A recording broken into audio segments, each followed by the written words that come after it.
Afternoon of the season, this. Right, you off. Oh, come on, ref, he never touched him. Look at his face. Just look at his face. He's off. Oi, ref, do you want to borrow these? If you're looking for a level-headed manager, he's your man.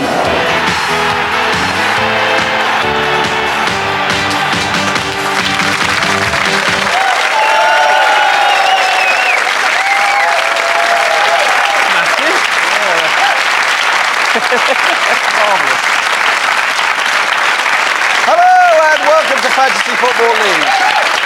This week, this week we'll be recreating the North London Derby from Christmas 1978. And we'll be saying a big hello to Marcus Bignot. Hello, I'm Marcus Bignot. Hello! Yes. Marcus, our first ever live. Hello, how are you, Marcus? Not too bad. And, Yeah. and who do you play for? Telford United. Yeah? Might be the biggest roar you've heard all season. Anyway, thanks for coming, Marcus. Yes, and no thanks. doubt we'll be chatting to you all night. But first, a few things we noticed from watching football this week. Experiments in Spain, which involve feeding players on a diet of dog food, are said to be having a strange effect on their style of play.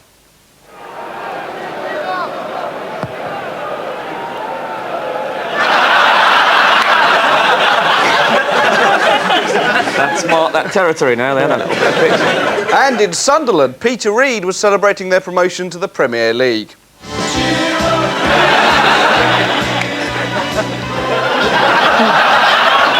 A lovely time, wasn't it? That was a propelling pencil, wasn't it? And Newcastle fans all over Britain are feeling the strain of the championship race. It's had a particularly bad effect on the Proclaimers. And with the cup final just around the corner, who can forget the image of the Everton captain with his hands firmly around the trophy? This is Kevin Ratcliffe, the Everton captain, in 19... Hold on, what's he doing? What was Kevin doing then? This is 1989 Cup. Oh, dear. Kevin! Kevin? Oh, Kevin! Oh, You can... Oh, my God! God! And he shook hands with the Queen! Oh, no. Oh, that's disgusting. I bet when she went back in the coach, waved to the crowd, and there was just the pubic hair. Oh, there's no need for that. So anyway, Stato, go on and say it. You know you're dying to. Now it's time for my news round. With just 3 weeks of the season left, Angus Deaton still heads the table. While at the bottom, Nick Owen is propping up the rest, with tonight's other guest, Alan Davies, basking in relative safety. I'm much more concerned with the bitter and intense, yet somehow thrilling rivalry between my landlords for the title King of the Flat. In 1994, David took the home championship, as well as the overall title, and left the Flair auction in December, confident he could overturn Frank's emphatic local victory last season. And indeed, David's shopping biz 11 established an early advantage, but when the turkey and Christmas put had settled, Frank's Norwegian-inspired Lisa Marie's legs emerged 4 places and 4 points clear. By February, with Dean Holdsworth beginning to find the net, Frank seemed to have established a definite advantage. Come spring, when the young statistician's thoughts turned to the FA Cup quarter-finals, a 20-point gap had opened up. David's back 4 had sprung a leak, and things looked bleak. But somehow David has fought his way back. The latest table shows there's nothing between them. With Frank's lead down to a solitary point, the race to be flat meister is truly on.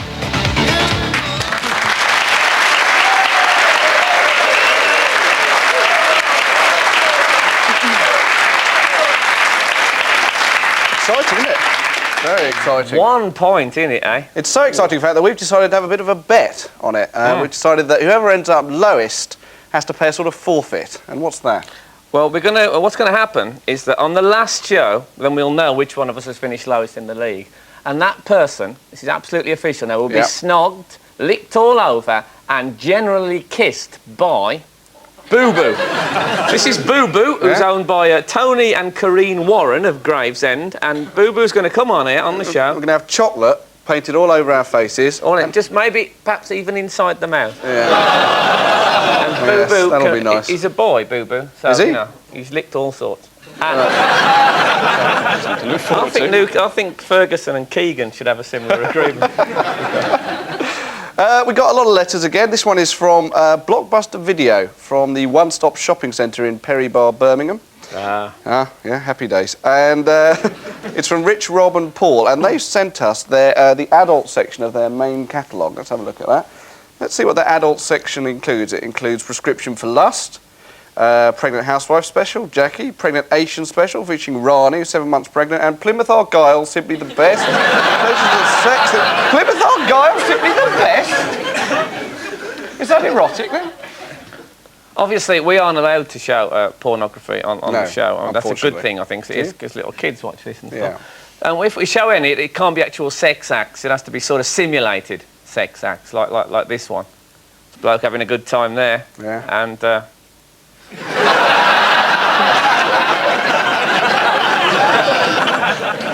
As you know, we vowed on the show that we wouldn't do any more Jason Lee jokes. In fact, we saw Stuart Pearce and Steve Stone, didn't we? We did.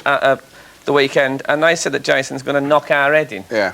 So, of course, if we knocked his head in, we'd spoil that haircut, so that'd be terrible. Yeah, but we wouldn't knock his head in because I imagine he's quite hard. Yeah. And we are a pair of tossers when all said and done.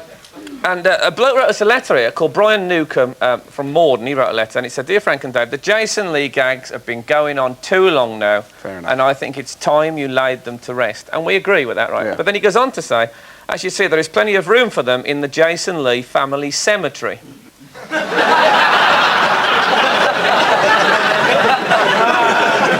We'd like to stop doing the jokes, but people keep writing in letters, don't they? No good. It's very annoying. And now it's time for David Coleman Goes to Peterborough.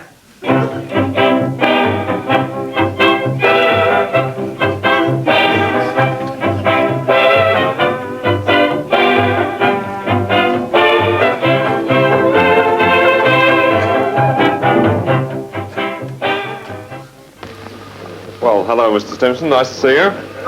Now, I suppose, as chairman of the local football club, Saturday will be a great day in your life. The enthusiasm is tremendous. Even when it was known to our supporters that we had to change colours, we had many telephone rings asking what the colours would be so that the knitting needles could get clicking straight away.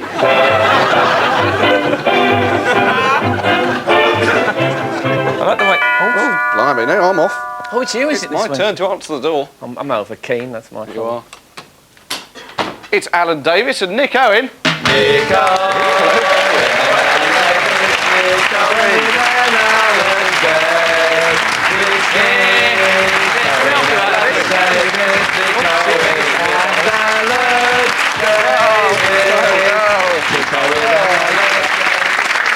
Just want some of my beer got knocked over. Sorry, is that my fault? Is that your fault? Apologise, yeah, I'm very careless, I mean. Oh, I feel it's all got off to a bad start now. Yeah, I've been watching.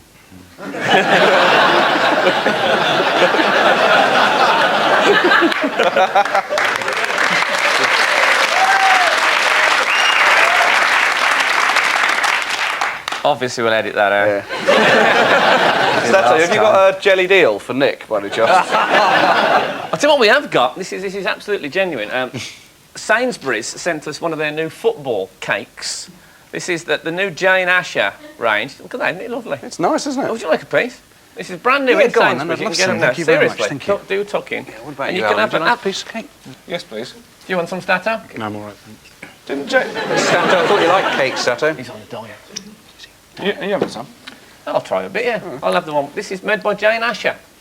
You said was going to Thank marry you, Paul Jane. McCartney, wasn't she? That's right. God, you're going back a bit. Yeah, she was. But apparently he had a bet with John Lennon about who was going to come lowest in a fantasy league. All right. And then he ended up with Linda McCartney, so... Well, John Lennon married a real cracker, of course. That's very nice. Perhaps they had a competition to see who could marry the ugliest bird.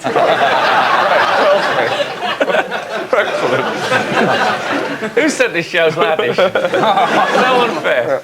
If you're watching, Paul, by the way, Very nice. you're sitting at home now eating bloody tofu and nuts.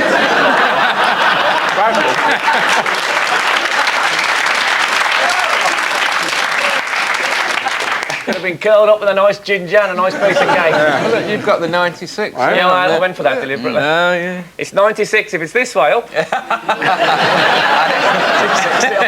You're watching, Jay? Leave her alone, she's got a bun in the oven. Has she? Jane Asher? As a cake. Bun in the oven. Mr. Gullible. Did you watch the England game the other night? Yeah, I saw most of it, yeah. I thought they were slaughtered unfairly by the press, you know. I thought they played Yeah, all right. we thought it was all right. They got about 7 or 8 chances, didn't they? I mean, that's good in itself, isn't it? No, I know goals are quite good. important in football. I appreciate that. Nick. I've noticed that. But if you're a Luton supporter, you get used to just being happy with chances, you know. Our end-of-season video is 100 best throw-ins, you know.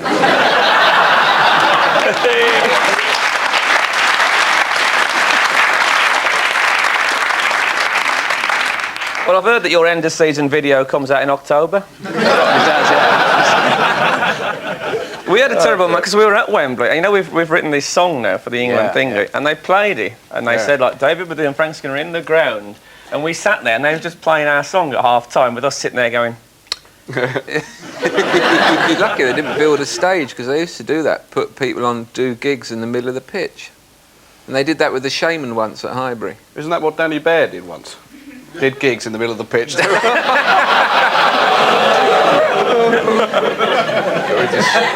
you very much.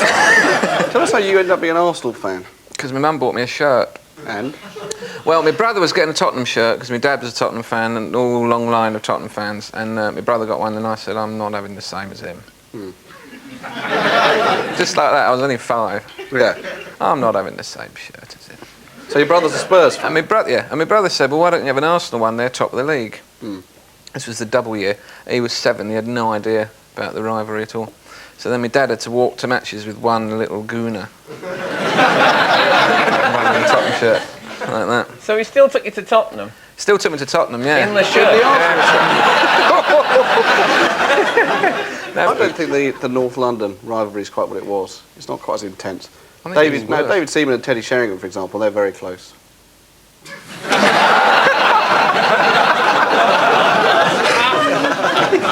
Oh, why would you do that? Why would you go on nude on a pitch in front of everyone like that with photographers? No, he was wearing the Man United away strip.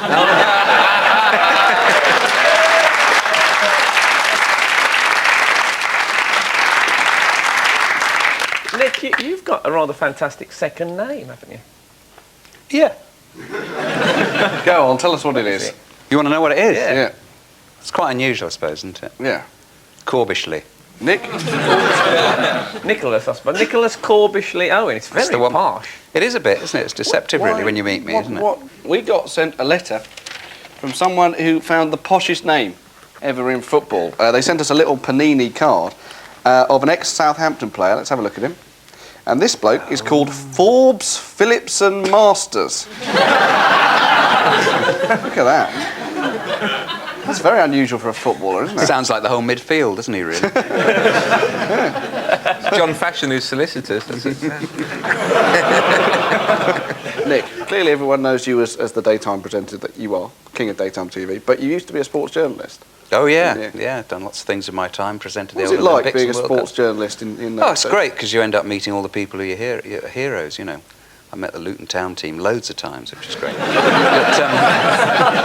you have your difficult moments, of course, as well. I mean, I did loads of commentating for the, 82 World Cup, I think, and a lot of commentating for Central Television. But one bit of advice I would say, if you're going to be a commentator, don't drink too much lager before a game, because especially in those days, the gantries at some grounds, when you got up there, you were stuck there for the whole game. And I remember at Villa once, you have to be up there about half an hour before kick-off, because the ladder's got to go up because of the crowd underneath. And I'd had about 4 pints of lager. By half-time, I thought, I've got a bit of a problem here, you know, getting a bit desperate. Sort of with 20 minutes to go, I was really in a bad way, real pain. I was having to stand up, because you're commentating like that usually. You have to, can I just go with this? Yeah. So I'd be standing up like that, with a hand down my trousers, because I was trying to control it. Andy Gray gives it to Dennis Mortimer, his Villa partners. Yeah. And, you know, the pain was getting more and more intense. I couldn't wait for the end of the match. By the time the end of the game came, you know, I was absolutely sort of cross-eyed and all that. And the problem was, the crowd didn't go. They stayed behind to get that night's football results. So there were 30,000 people underneath me. I was desperate for a pee, and I still couldn't drop the ladder. So we had a great camera crew, really helpful. They went up and down this long gantry and they found 13 polystyrene cups. And I filled a lot, on my knees, with a 30,000 crown underneath. 13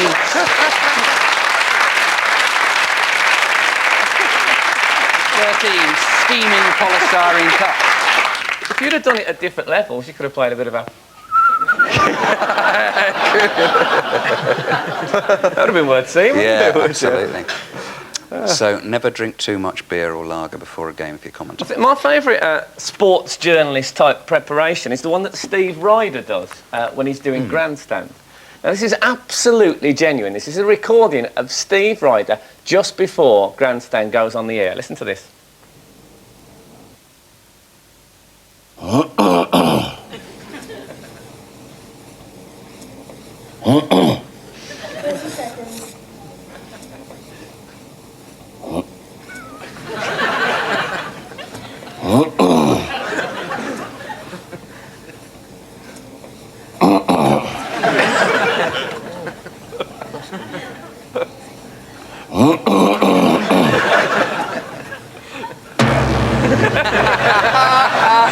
That's coming out on CD next week. We've got a shot here with some sports presenters, a bit of a line-up. Look at that, Dickie Davies, Crikey. Elton Wellesby, Alison Holloway.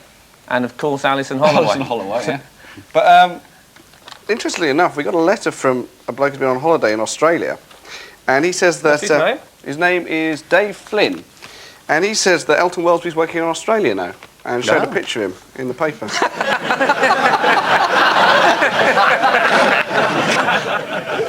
It's Richard Keys now as the main man, isn't he, though? Because Richard Keys does Sky. Presenting, yeah. Presenting Sky. And actually, we've been doing quite a lot of stuff about Richard Keys recently. Yes, we've been a bit naughty about the old Richard. gag about him, and the other day, you might not have seen it, but we held up a picture of Richard Keys. Yeah, I saw that. And then we held up another picture of Richard Keys. Look at that. Can you believe it? He's a hairy man. The only man I know who uses conditioner on his back. Well, so this is not the first time that you've done one of those kind of jokes, because you were the pioneer of Richard Keys' hairy jokes. Was I? Yeah. Shoes on. Yes, they are at the moment. Give me You need to time. kick your shoes I was thinking off of you as as I well. drove in. I saw your tree. Were you still living there? 1-1. Very good.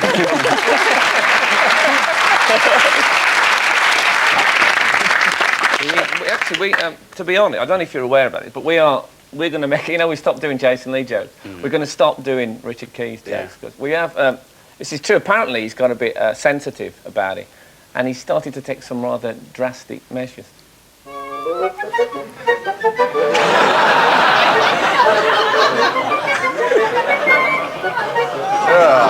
are they doing? Where's that from? There's nothing like a shot of a monkey licking an open razor. Richard Keys. Of course it was Richard Keys. Stop spoiling it. Alan, let's have a look at your team. I can't believe they're shaving a monkey. Well, it happens. With that quirky music, as if it's a laugh. Actually, we put the music on. Yeah, We put it on because it is a laugh. the monkey going, The soundtrack is... It's a little tape that you could get to go with Vivisect. Larry Olivier going, is it safe? And you cut all that out.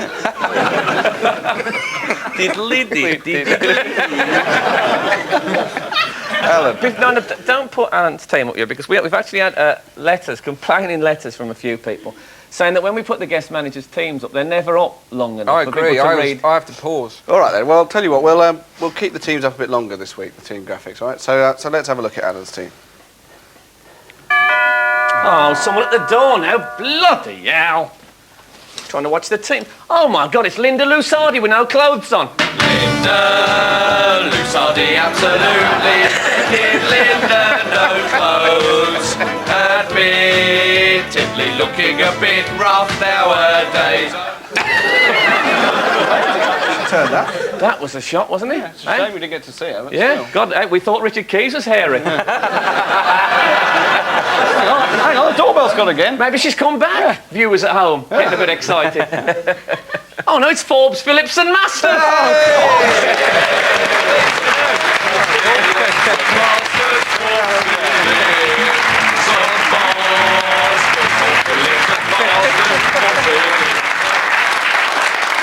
like to finish my bit of cake? No, thank you very much. Hello, Forbes. Sorry, Evening, are you hello. as posh as your name? No. That's a bit disappointing. Yeah. You look quite posh. I always dress like this, of course, you know. Yeah. But I'm actually not always posh. Let's have a look at the greatest moment in the career of Forbes, Phillips and Masters. Oh, Phillips and Masters touching Kemp at the far post. There you go, you nearly scored him.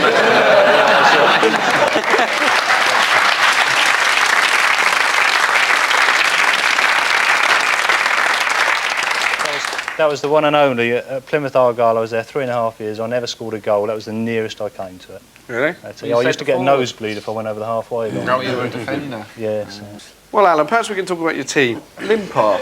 Limpar, yeah, none of them have really done much. One thing about Anders Limpar, though, he's got a good relationship with his teammates, you know, even though he's a bit greedy.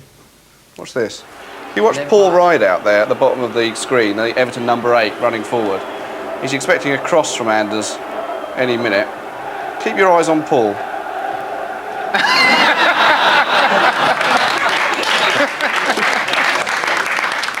Nice bit of team spirit there. Yeah. Nick, let's have a look at your team.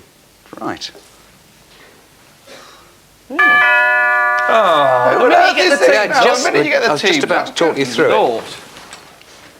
Oh my God, it's Richard and Judy. Richard and Judy, Richard and Judy, Richard. Oh, right, I'll do it myself. Nick. Oh, that's for Anne Diamond. Oh, take that, you little scum. You shiny suit. Leave it, Nick. God, Nick is now back. It's not working.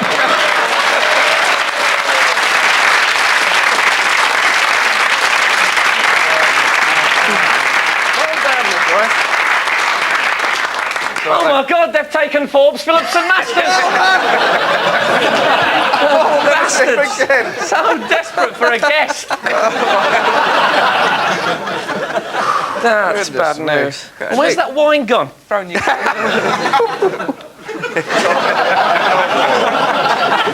That won't be in. You won't get me to rise to that one. No. Oh, that's really shook me up. And now it's time for Phoenix from the Flames. This week, Liam Brady.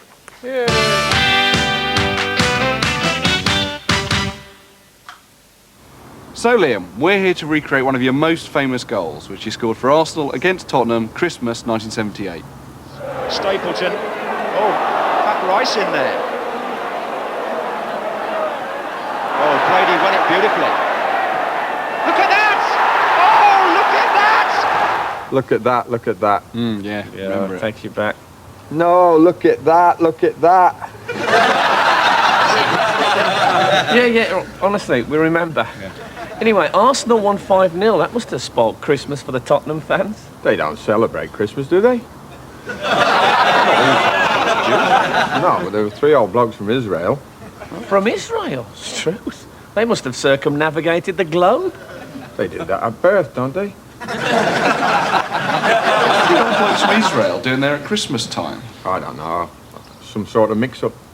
This comes to pass when a child is born. Did anyone explain to the Israelis what their mistake was? Well, the ref had a goal, but he was one of those English blokes who think foreigners only understand you if you get close to their face and wave your arms about.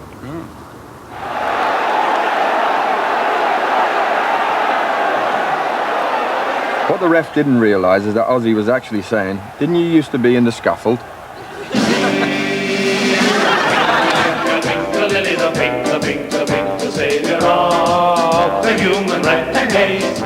So if that was Christmas, you must have had the third round of the FA Cup coming up pretty soon. Yeah, we played Sheffield Wednesday. Phew, that must have been a big tie. Not as big as Alan Sunderland's.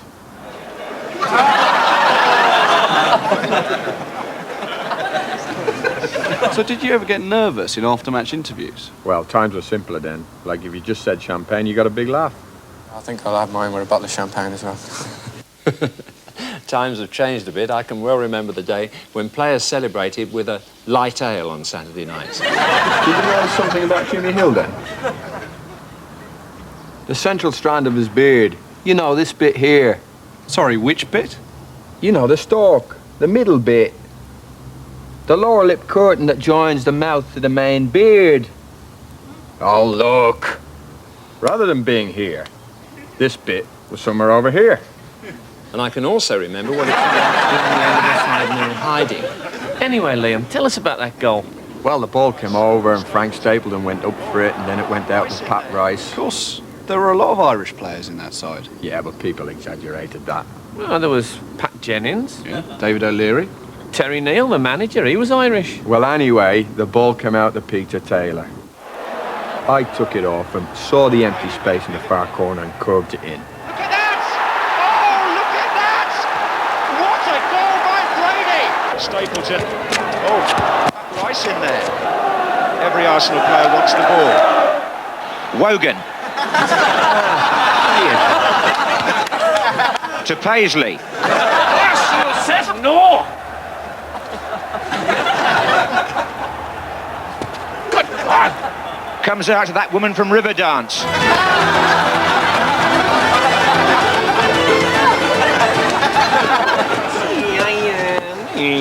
Remember, he's a drink to Lily the Pink. Come on, yes, he's very good, he's very good. Yeah. Oh, Brady won it beautifully. Look at that!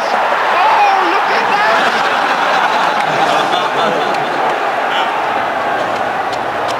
that! What a car! That's the way you Well done, lads. And light ale.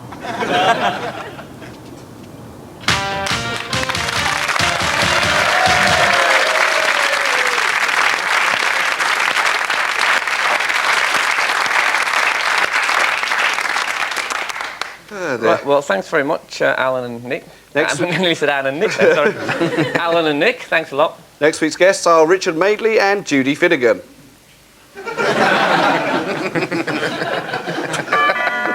Will they never release him? No.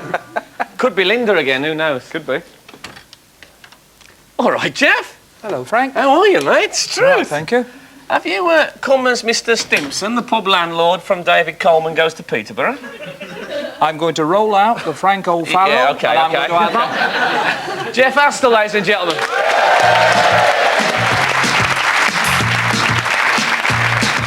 There's love in your eyes all the way.